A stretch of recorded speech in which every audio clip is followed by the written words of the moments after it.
Hello everyone, welcome back to my channel. Harman ji का सवाल था अभी रिसेंटली, कमर दर्द से रिलेटेड है। इनको L4 L5 वाली ही प्रॉब्लम है, कमर में डिस्क बल्ज है। तो इनका जो कहना था कि 3-4 महीनों से कमर सीधी रख रही हैं और झुक भी नहीं रही हैं बिल्कुल। तो अब जैसे ये कमर को थोड़ा सा ढीला छोड़ती हैं बैठने पर, तो इन कुछ प्रॉब्लम होती है। जैसे इन्होंने लिखा है कि जैसे मैं अब बैठ के थोड़ी सी भी कमर ढीली छोड़कर बैठने की कोशिश करती हूँ तो लंबर वाली जगह पे खिंचाव सा फील होता है।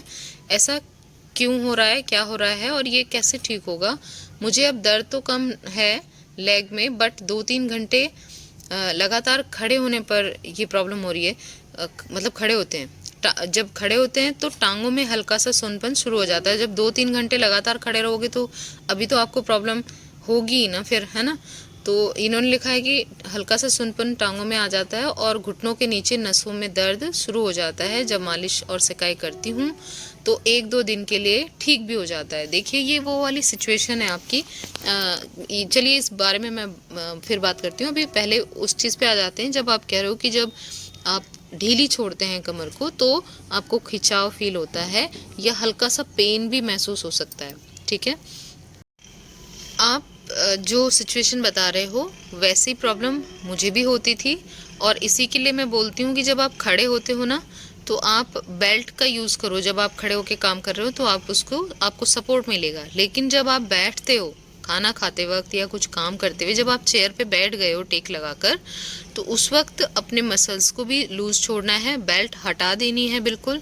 ठीक है, और उससे होगा ये कि जो चीज़ अभी आपको फील हो रही है ना वो धीरे धीरे करके चली जाएगी। मतलब उसमें टाइम तो लगता है, एकदम से तो नहीं गई है मेरी भी।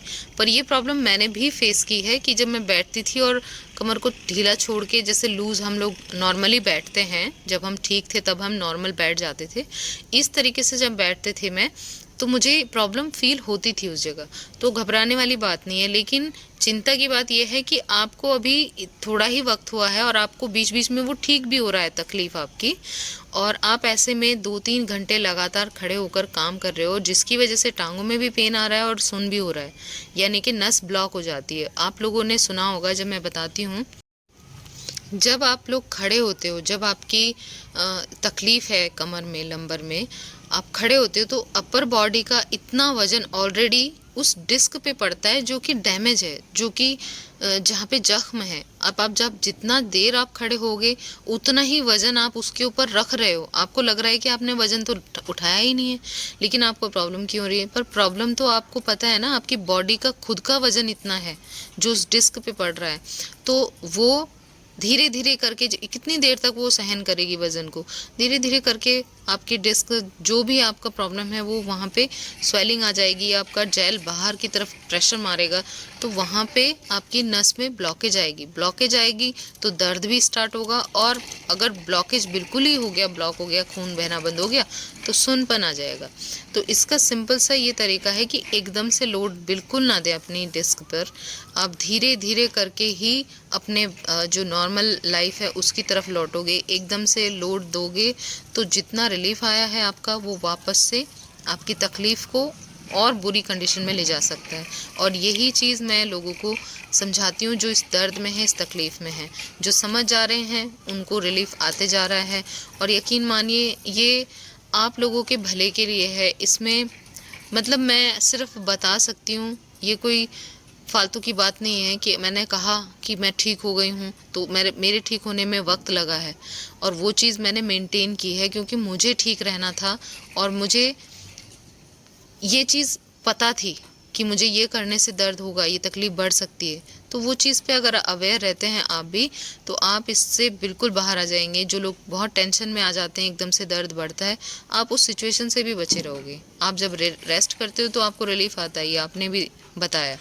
तो थोड़ा सा अवेयर रहिए, अपने प्रिकॉशंस अच्छे से करिए, अपनी मेडिसिन पूरी लीजिए, मसाज और सिकाई करिए, तो धीरे धीरे ये चीज़ एकदम गायब भी हो जाएगी एक दिन, यकीन करिए। ठीक है। एक सवाल उषा जी का है, जिन्होंने पूछा है कि मेरा भी हुआ है स्लिप डिस्क, 1 साल हो गया है, डॉक्टर से दवाई खाई तो हफ्ते तक जो असहनीय दर्द था वो ठीक हो गया। एक्सरसाइज बताई डॉक्टर ने, डेली करती हूँ, एक दिन भी मिस नहीं करती। कभी गर्दन तक भी नस में कुछ दर्द सा होता है, उस टाइम वो महसूस करती हूँ, बहुत डर लगता है। लेकिन अब जैसे ठंड हो गई है तो कमर से पैर में जैसे दर्द खिंचाव सा होता है, यानी पूरी तरह ठीक नहीं हुआ है। प्लीज़ कुछ बताएं। तो उषा जी, आपको रिलीफ आया है, बहुत अच्छी बात है। ठीक है, आप जो एक्सरसाइज कर रही हैं वो करते रहें, और आप जो मेडिसिन ले रहे हैं वो लेते रहें। साथ में जो प्रिकॉशंस मैं बताती हूँ, यानी आगे नहीं झुकना, नीचे नहीं बैठना, वज़न नहीं उठाना, पालथी नहीं मारना, सीढ़ी अवॉइड करना है, टू व्हीलर का यूज़ नहीं करना है, ये कुछ छोटी छोटी सिंपल सी चीज़ें हैं, उन चीज़ों को अप्लाई कीजिए। मसाज और सिकाई करिए, सर्दियों में बहुत ज़्यादा हेल्प करती है।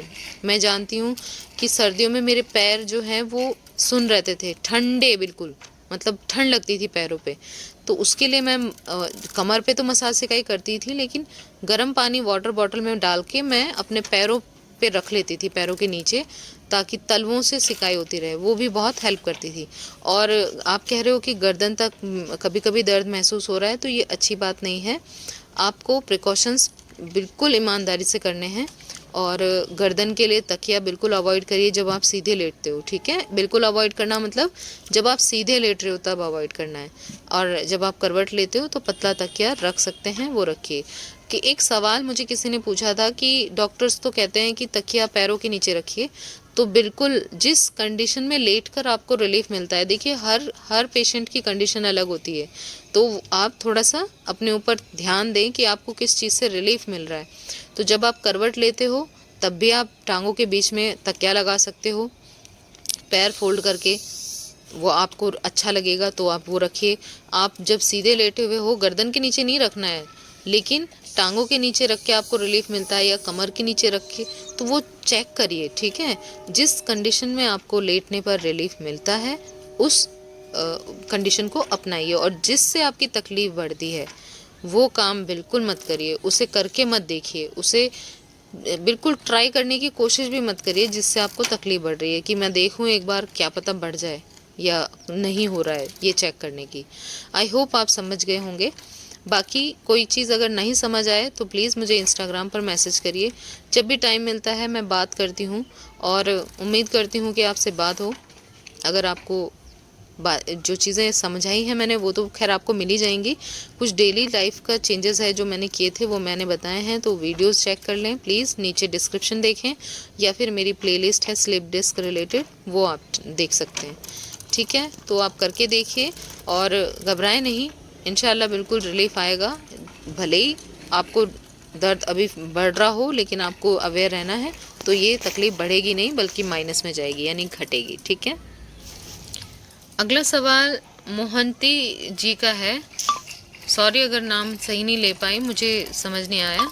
इन्होंने लिखा है कि राहुल टिक्को, अच्छा नाम है इनका राहुल टिक्को, और एज इनकी 30 है। इन्होंने कहा है MRI रिपोर्ट में L5S1 disc designation, can not walk and sit about 1 year. 1 साल से वॉक नहीं कर पाए हैं और ना ही बैठ पाए हैं। अभी आयुर्वेदिक मेडिसिन ले रहे हैं और 5 मंथ से, मगर कोई भी फ़र्क नहीं है।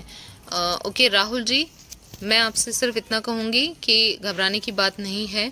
हो सकता है कि एक तरह की मेडिसिन आपको रिलीफ ना भी दे पाएँ, वो सबसे बड़ी प्रॉब्लम पता है क्या होता है कि हम लोग ना प्रिकॉशंस नहीं जानते हैं, और प्रिकॉशंस के बारे में हमें अवेयरनेस नहीं होती है।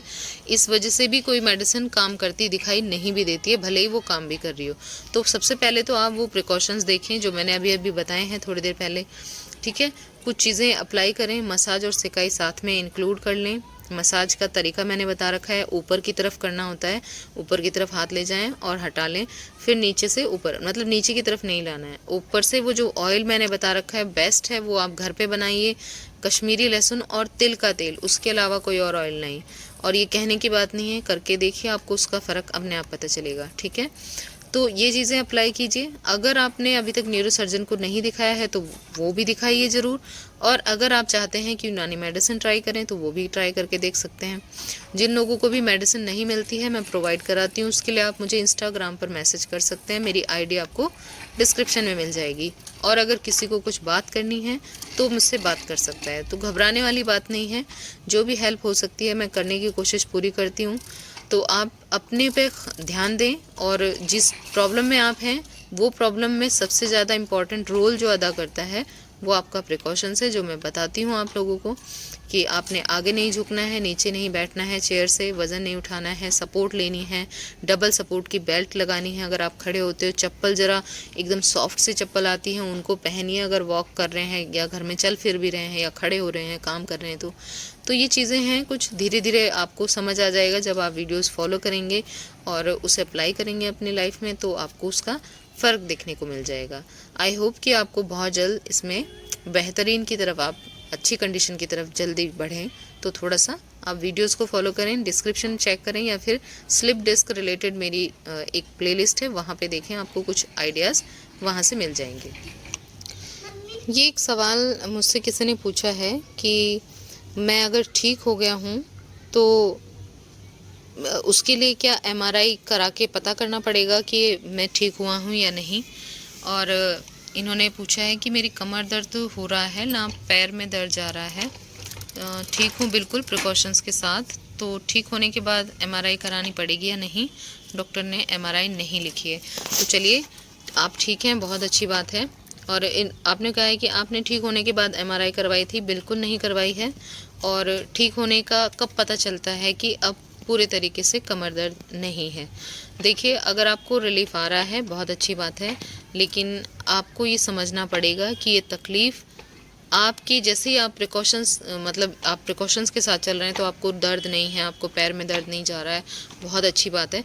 तो ये आपके ठीक होने की तरफ बढ़ते हुए एक निशानी है कि आप ठीक हो रहे हैं।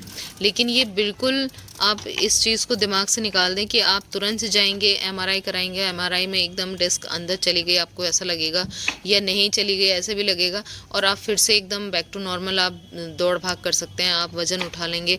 तो यहीं पे मिस्टेक्स करते हैं ज़्यादातर पेशेंट। ठीक है, आई होप कि मैं आपको समझा पा रही हूँ कि आपने अभी इस चीज़ पे फोकस नहीं करना है कि मैं एमआरआई कराऊँ या ना कराऊँ, कि मुझे ठीक हुआ है नहीं ठीक हुआ है। आपको अभी प्रिकॉशन से चलना ही चलना पड़ेगा। आप कम से कम 6 महीने साल भर बिल्कुल झुकने का, वज़न उठाने का या नीचे बैठने का काम बिल्कुल ना करें, क्योंकि आप ठीक हो रहे हैं, ये बहुत अच्छी बात है। आपको उस चीज़ को मेंटेन करना है। डिस्क को सेट होने में टाइम लगता है। आपका जख्म जो है वो जो सिल गया है, जो भर रहा है, उसे पूरी तरीके से भरने दीजिए। आप अगर इस वक्त इस चक्कर में पड़ेंगे कि एमआरआई करा के देखूं तो उससे क्या होगा। और आपने पूछा है मैंने क्यों नहीं कराई, क्योंकि मैं इतने लंबे टाइम से गुजर रही थी। तो जब मैं इतने बुरे वक्त से गुजरी हूँ और जब मेरा वक्त अच्छा आने लगा तो जाहिर सी बात है कि मैं ठीक हो रही हूँ। और एक टाइम ऐसा आया कि मैं अपने काम धीरे धीरे करने लगी, जो बाहर के भी काम थे वो मैं करने लगी। तो मैं कर रही हूँ, मुझे पता है कि मैं बहुत ज़्यादा अगर लोड ले रही हूँ, बहुत ज़्यादा काम कर रही हूँ पूरे दिन, तो मुझे हल्का हल्का पेन होता था या जो भी होता था, फिर मैं रेस्ट करती थी, वो ठीक भी हो जाता था। इस तरीके से वो चीज़ कंटिन्यू रही और काफ़ी लंबा वक्त गया है, ठीक है, मेरे लिए, क्योंकि मेरी कंडीशन भी बुरी थी। मैं सबको ये बोलती हूँ कि प्लीज़ घबराएं नहीं, कि सब ये सोच के बैठे कि इनको इतना टाइम लगा है तो हमको भी लगेगा, ऐसा नहीं है। लेकिन साल 6 महीने का प्रिकॉशंस ठीक होने के बाद ज़रूर रखिए, ठीक है। मैंने ऐसे ऐसे पेशेंट्स का आपको एक्सपीरियंस शेयर किया है जिनको 5-5 साल से बिल्कुल बढ़िया थे, एकदम फर्स्ट क्लास, और खूब अच्छे से ठीक होने के बाद वो अच्छी ज़िंदगी जी रहे थे, और फिर उनको पेन आया क्योंकि उन्होंने, किसी ने बहुत भारी वज़न उठा लिया, किसी ने कुछ ऐसा कुछ कर लिया। तो इसलिए थोड़ा सा अवेयर होके चलिए। एमआरआई कराने की आपकी इच्छा है तो आप ज़रूर कराएं। आपके सेटिस्फेक्शन के लिए आप डॉक्टर से बात कर सकते हैं, जो आपको बेहतर लगे। पर अगर आप मेरे से पूछेंगे तो मैं यही कहूँगी कि ये टाइम वेस्ट है और पैसा तो अपना ख्याल रखें एमआरआई करा के और पता करें कि अंदर गई। ज़्यादा सोचिए मत, क्योंकि ये अच्छा साइन है कि आप बिल्कुल ठीक हैं। इसका मतलब आपकी जो तकलीफ़ है वो दूर हो रही है, आपकी नर्व्स अच्छे से काम कर रही हैं, आपकी डिस्क सेट हो रही है। बस उस पर किसी भी तरीके का एक्स्ट्रा भार मत डालिए और कोई भी झुकने वाला काम मत करिए जिससे वो प्रॉब्लम बढ़े, या फिर बाइक अगर कोई चला रहा है या बाइक में पीछे बैठ के जा रहा है और कोई भी स्पीड ब्रेकर में एकदम धक्का लगा, उछाल आई, तो वो प्रॉब्लम आपको उसी दिन महसूस हो जाएगी। तो थोड़ा सा अवेयर होके चलें। और बाकी के कन्फ्यूज़न के लिए आपके पास डॉक्टर हैं, आप डॉक्टर से बात करिए, आपको काफ़ी हद तक वो समझा देंगे। तो बस अपना ख्याल रखिए। उम्मीद करती हूँ कि वीडियो आप लोगों के काम आए, कुछ आपको इससे हेल्प हो। और अपना खूब सारा ख्याल रखिए। उम्मीद यही करती हूँ कि आप सब लोग जल्द से जल्द स्वस्थ हों और मुझे दुआओं में याद रखिए। वीडियो अच्छी लगी तो लाइक, शेयर एंड सब्सक्राइब। मिलते हैं नेक्स्ट वीडियो में।